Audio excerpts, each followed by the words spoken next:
So every holiday season, people hit pause on their goals and their physique. But what if this year, you stay one step ahead of everyone else? Life has taught me that relationships is complicated.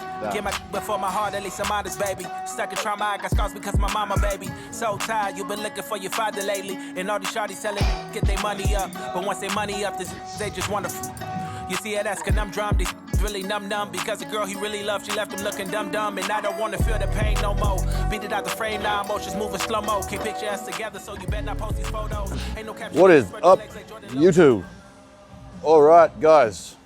Second episode for September.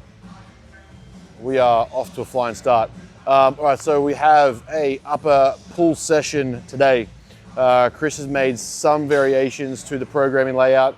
Most of it's still relatively the same overall. So we've got some pulls, got some rows, a little bit of arm work in there, a bit of core work. So overall, still structure's relatively similar. Really happy with how things have progressed at the moment. Hit some lows this week coming in during the pre-prep phase. So I got down to about 94.9 yesterday, which is really, really good. Really happy with how that's progressing.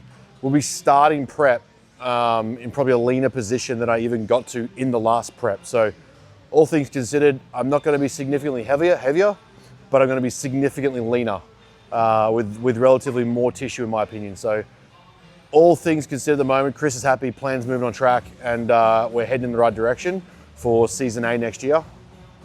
With that, we've also got today's session. We're going to be going through a bunch of questions coming into the holiday season. Going to attack that and help you guys navigate and manage the holiday period a bit easier than usual. There are a lot of mistakes and a lot of hiccups that people face coming into this time of year. Whether you're American, Australian, British, doesn't matter. We all go through the same sort of time of year. So we're going to attack that. We've got a few products and things that are coming out in the next few months that we're going to start attacking, letting you guys know that are coming up. So we'll address some of that as well. And yeah, we'll try and get some more value and informative content into the piece. For future reference, we are changing things up a little bit. So we're moving from the 2 vlogs a month to getting some variations of content for you guys that we'll be trying to mix up and keep interesting. So keep an eye out for that. But yeah, let's train. Ooh.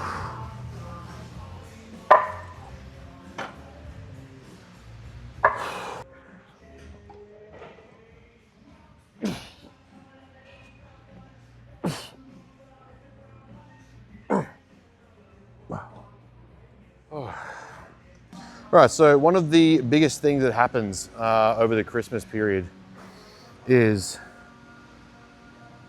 people obviously take time off. They take a step backwards, they relax, a little bit more lenient with themselves, and generally it'll lead to, for the average person, time off in the gym, time off in training, time off usually in the kitchen. And one of the biggest issues I see with this is mostly what people perceive happens over a few weeks or a week, they take off, but also the way they go about structuring it. So the biggest misconception is the way we perceive how much it requires to sustain the work you've built. The easiest advice I have when it comes this time of year for a lot of clients, if they do have big travel plans or trip plans or relaxation time, is the amount of work it takes to build tissue is nowhere near the amount of work it takes to sustain tissue or maintain tissue.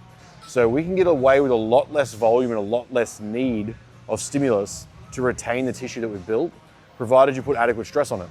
So if you really want to maximize the period of time off Christmas, but also maximize the retention of tissue that you built or the size you built, the muscle mass you built, instead of just completely missing training, you can look at doing a far less demanding program for a period of time. So it might be like 1 or 2 weeks frequency instead of 5-6 days a week.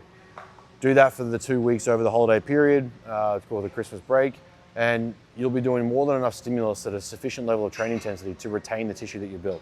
So it's always an easy one that I give clients that I know have things coming up. Now, unfortunately, you start getting 2, 3, 4 weeks off, and it becomes not only harder to get back to training, but getting back to the training stimulus you're at does take a period of time to adapt to. So if you're going to take time off, I would suggest regressing your training load rather than missing training completely, as you do start to, not atrophy, but you do regress in training ability. So your ability to get load up tends to go back a little bit, and it'll take some time to rebuild that the capacity and capability. So easier than going backwards and having to crawl back. I usually say aim for a couple of days a week on your funnest sessions that you enjoy, or an upper lower session, get some fun in, and that way you're still training with sufficient stimulus, will retain tissue, and you won't lose all the work you've been building all year just for a couple of weeks off over Christmas time.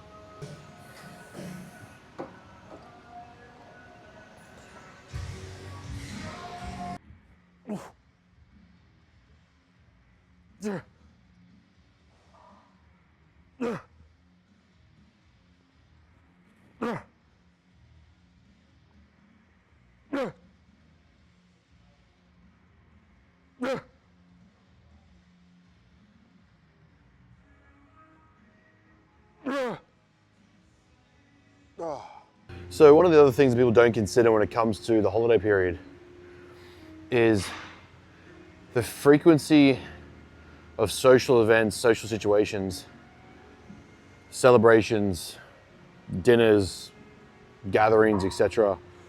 How many of those across the November, December, even into January period that occur in Australia and America? So the caution that I give to people is not that you can't enjoy events. It's that statistically speaking, I believe it's anywhere from 5 to 10 pounds is put on annually by the average person, but less than half of that is what comes off. So when you go back to normal life, you go back to your regular training lifestyle, you go back to work, less than half of that weight tends to come off. So each year, we on trend accumulate 2.5 to 5 pounds of excess weight during the holiday season that doesn't come off. That doesn't sound like much, but you work that out across a decade and you've put on anywhere from 25 to 50 pounds of not muscle tissue, you've gained a significant amount of weight.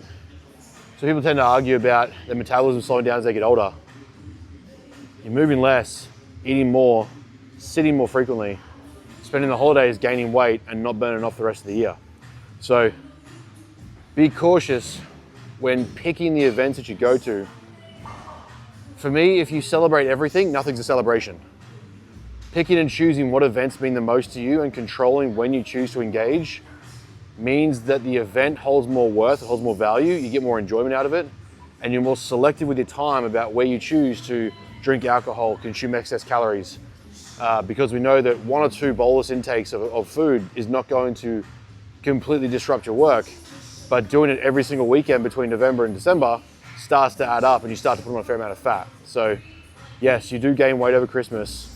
It's not just holiday relaxation weight, it will stay. So just be cautious of that when you're looking at how you structure your holiday season, how you structure your time off, and what events you start going to and giving into for food consumption.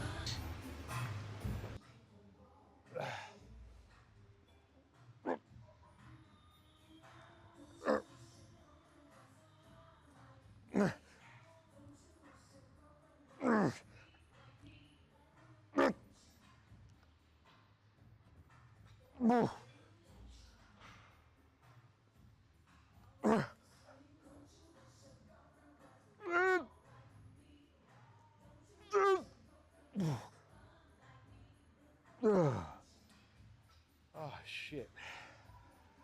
Whew. That's cooked. Also, when it comes to your holidays, one of the biggest problems that I see is people rationalizing gluttony as earned or deserved relaxation. For a lot of people, if you've been relaxing all year long, you don't need to rationalize or justify smashing 4 plates of desserts and 3 helpings of stuffing at every catch-up that you go to. That's probably one of the bigger mistakes that I find. I think on average, Thanksgiving, they consume 6,000 calories on the day per person. You haven't earned that, quote unquote, for the amount that you do and the amount that you've not stuck to a plan or a strategy or process during the year. Learn to moderate. You'll be able to enjoy everything a lot better and get a lot better results long term and stay healthy. Insinuating that it's just a holiday, I've earned it, I deserve this, is one of the biggest lies of self-sabotage we tell ourselves when you've done nothing to deserve it and everything to probably tell you not to have it. Put down the cookie and the donut and the cake and the pie and the ice cream. Think about that number, 6,000 calories per person on Thanksgiving. In a deficit, that's 3 days of my food. And I guarantee most of them don't even carry the amount of muscle mass and condition that I carry. 6,000 calories. And none of it is from whole grains, lean protein, maybe turkey. Still drowned in oil though.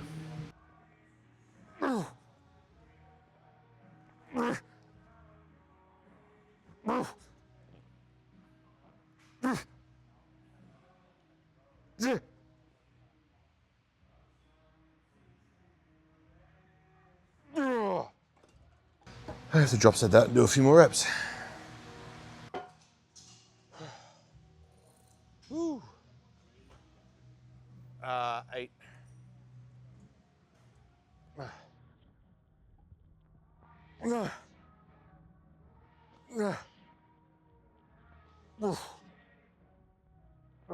Nope. Whew.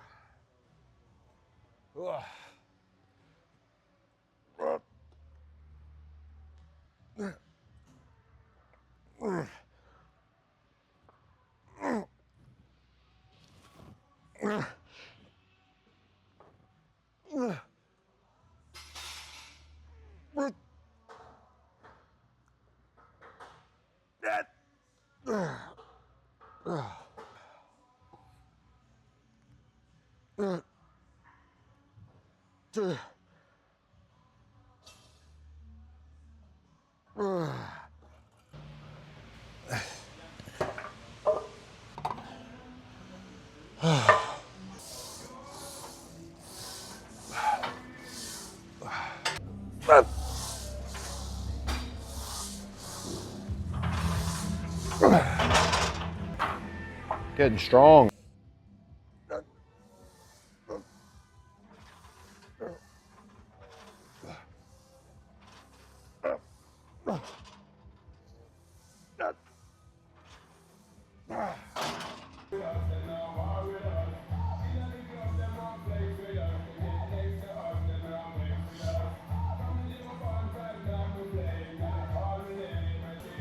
One of the things that I see not addressed very often, talk about the health implications of PEDs, talk about the health implications of using AAS or PED supplementation.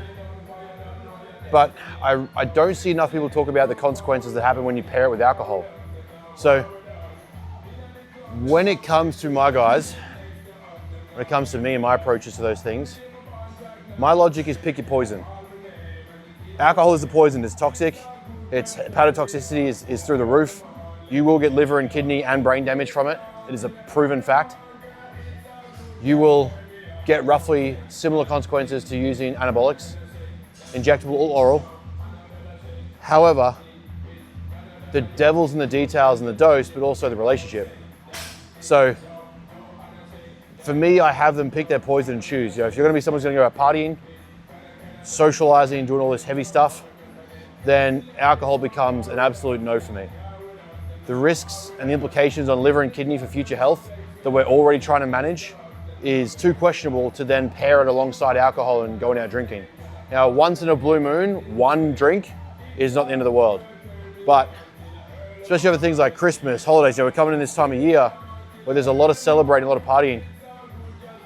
The risk of doubling up the damage to liver toxicity, kidney toxicity, brain damage, cell degradation, you're deprioritizing recovery and the effects and the benefits the PEDs would have in the first place. You're essentially giving yourself a trade-off of a poison with the intention of improving physiology markers, then offsetting that by having a poison that decreases the benefit of those physiology markers. So alcohol wants to be prioritized, metabolized, so it's going to get processed out. It is going to decrease recoverability.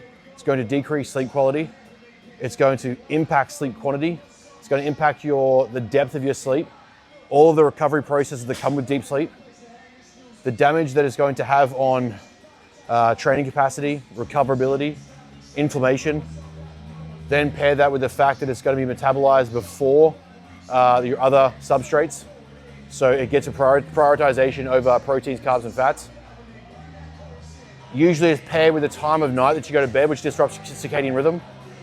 All these things paired alongside taking PEDs is a huge risk factor to your health markers. So over the Christmas period, limiting your alcohol, especially if you're an enhanced competitor, enhanced off-season, enhanced bodybuilder, whether you're coming out of a show, going into shows, it doesn't matter. Limiting alcohol consumption is important to your health, especially if you're taking PEDs. I don't know why it's not talked about more or why it's not frowned upon, but it should be. It's more than just a matter of restriction. It's literally choosing the health parameters you're willing to accept. And for me, it's just not worth the trade-off, knowing what liver and kidney damage can do. When you see a dialysis and you see someone have to sit there for liver and kidney treatment week on week, you pick your poisons very quickly.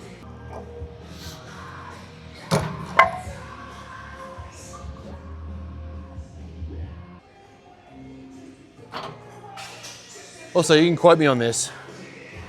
The new Linkin Park sucks. This is peak Linkin Park. Whatever the new shit is and whoever she is terrible.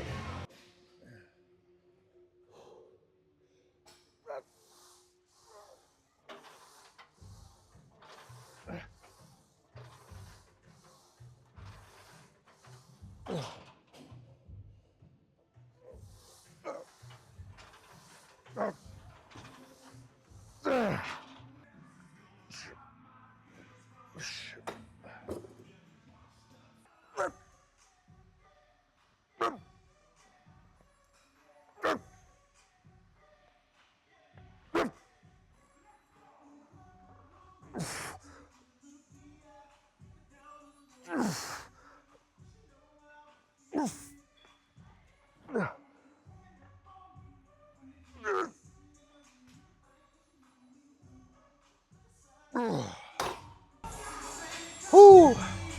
All right, ladies, listen to me. If your coach has insisted that you take an oral androgenic anabolic steroid just because it hasn't punctured your skin does not mean that you are still natural. If you are taking a hormone, a synthetic hormone, you're taking a exogenous supplement that is going to modify your hormone profile, the argument that you are natural is debatable in relation to performance enhancing. Just because you don't understand the chemical profile, the hormone profile, doesn't mean that it makes you a natural. So if the first point of contact with your new coach or your prep coach or your diet coach is to start an oral supplement, ask yourself why. The first point of contact, the first strategy of approach should not be to just jump straight on gear, especially if you're a young first timer doing fit model, swimsuit, bikini. Having earned the right to use supplementation is important, but also the necessity of using the supplementation is important to understand. I'm getting too many horror stories of it being a first point of contact, a first principle to a coaching strategy, when the reality is it does not still make you a natural. It does come with side effects. It's not risk-free. And there are many impacts it's going to have downstream, especially as a female, in regards to virilization, side effects, hormones, menstrual cycles, ability to get pregnant, that all must be considered and weighed up. So that is a warning, a notice, update, I don't care, whatever you want to call it. Point is, Just because you don't understand it doesn't mean you're still natural. Just because it hasn't punctured your skin doesn't mean you're still natural. VAR is not the solution to your ability to get shredded.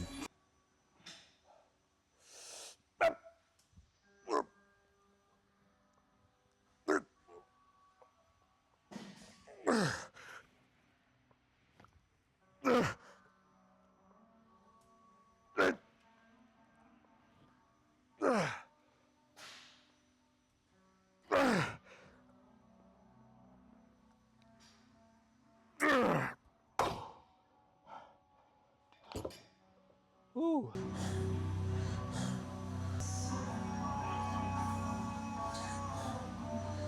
All right, so we're going to do a kip, but we're going to control the stretch and then actually contract muscle to get up. So I guess you could say it's not a kip, it's an actual pull-up. I don't know, I could be wrong.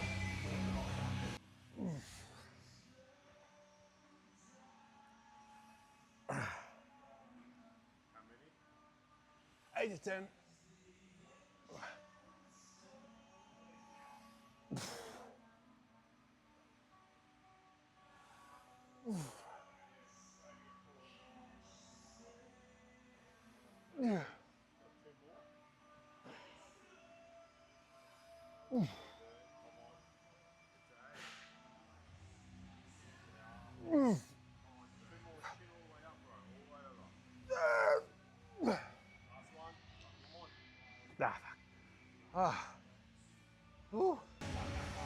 So leathery. See you, bro.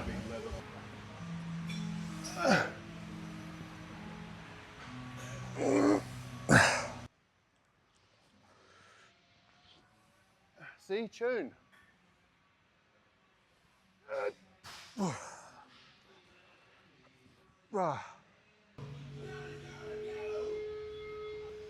Do do do do do do.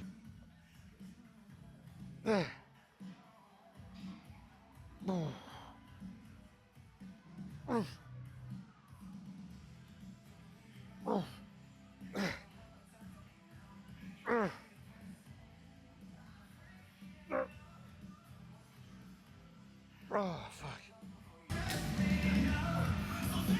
Oh, fuck. What's one thing you tell someone who feel judged by their family taking care of their health?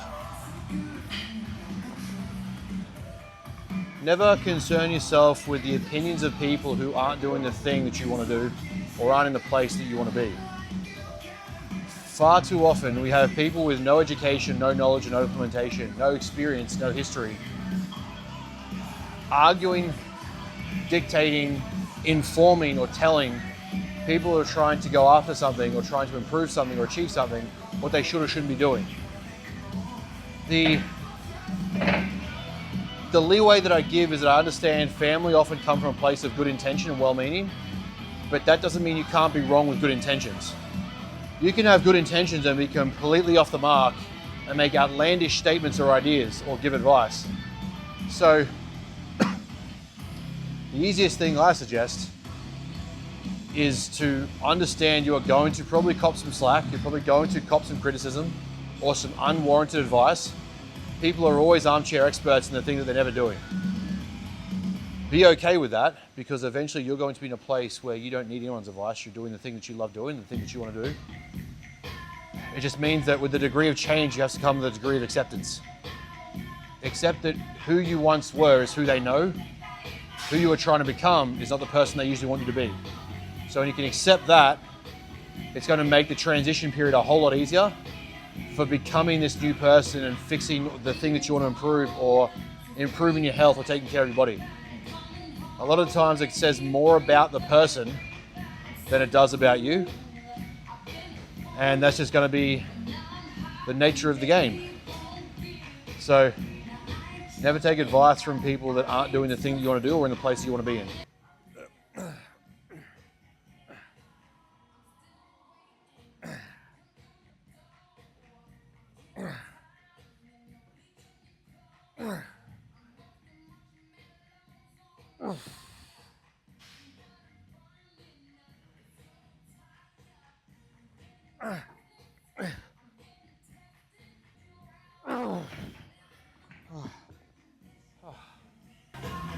So a common question, or I guess a common piece of content I see is, learn to enjoy your life and still enjoy treats, and learn to enjoy your life and still have the things you love. And one of the reasons why I really hate it is that it sets up this false premise for clients that are starting up or experiencing coaching to think that they can achieve this unrealistic goal or this outlandish outcome in their physique without having to make any sacrifices. The reason why you've probably come to a coach, especially if it's just general body composition and health, fat loss, weight loss, you've been having the things you love. Let's stop pretending that you haven't. So trying to adhere to the goal while also maintaining the things you love implies that you don't have to make much of a change.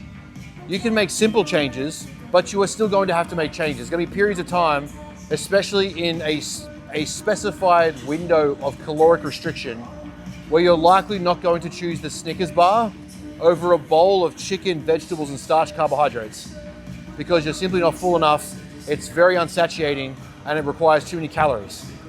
So, whilst you don't have to sacrifice treats, they need to be treated more like a treat. Having something you look forward to once in a while, as opposed to every other day like you were doing, which is why you're in the position you're in, is going to lead to a result. But when you use language and semantics to dance around the point, try and lure people in, it's misleading and lying, mischaracterizes the point of what you're trying to achieve. There's a degree to which you aren't going to be able to have the thing you love. And you need to be okay with that because you've had it for 25 plus years or 20 years or however many years that you've been the way you've been. It's okay to go without for a period of time. When you zoom out on the global lens of your coaching duration of your life, 6 months, 3 months, 2 months of probably not having a deep fried Mars bar or a 6-pack of donuts is probably not going to be what I would call starvation or restriction. It's going to be a period of time by which you have to adhere to something outside of the freedom you've been indulging in.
How do you handle it if family or friends continue to push food on you if you're going through a certain period or a certain goal?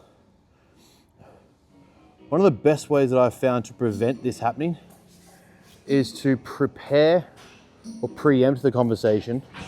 Stop assuming that people won't have these conversations with you. Ahead of time, I'm sending messages to my mum, to in-laws, places that we're going for Christmas, that I'm doing this right now, I'm during this phase of training and nutrition. You know, I can have so many things, or I can't have this, or don't cook extra for me. If it's in a worst case scenario and I'm behind on a prep or in an aggressive fat loss phase, I'll either take a diet break, I plan a refeed, or bring my own as well.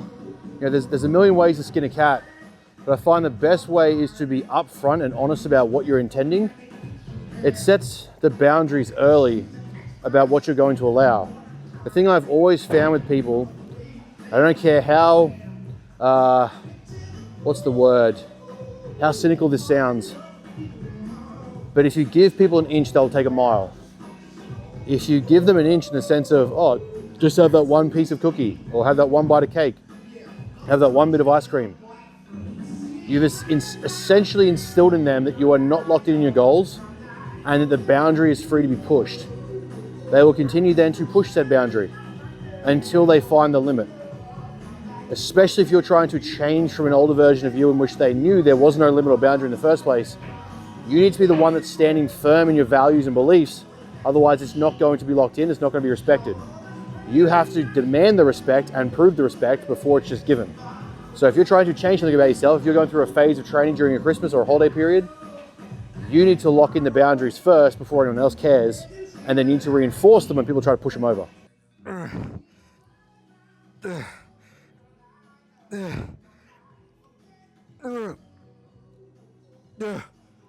Oh, fuck.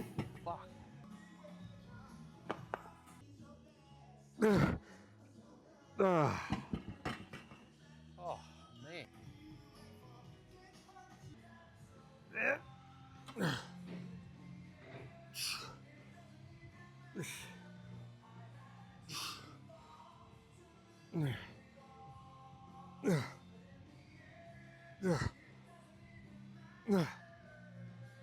Oh, shit.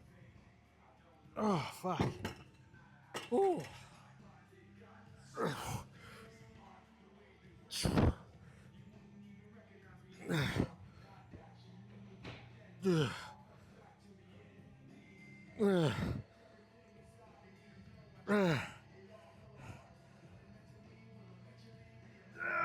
Oh, fuck. Ah.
Prepare ahead of time and stop being reactive.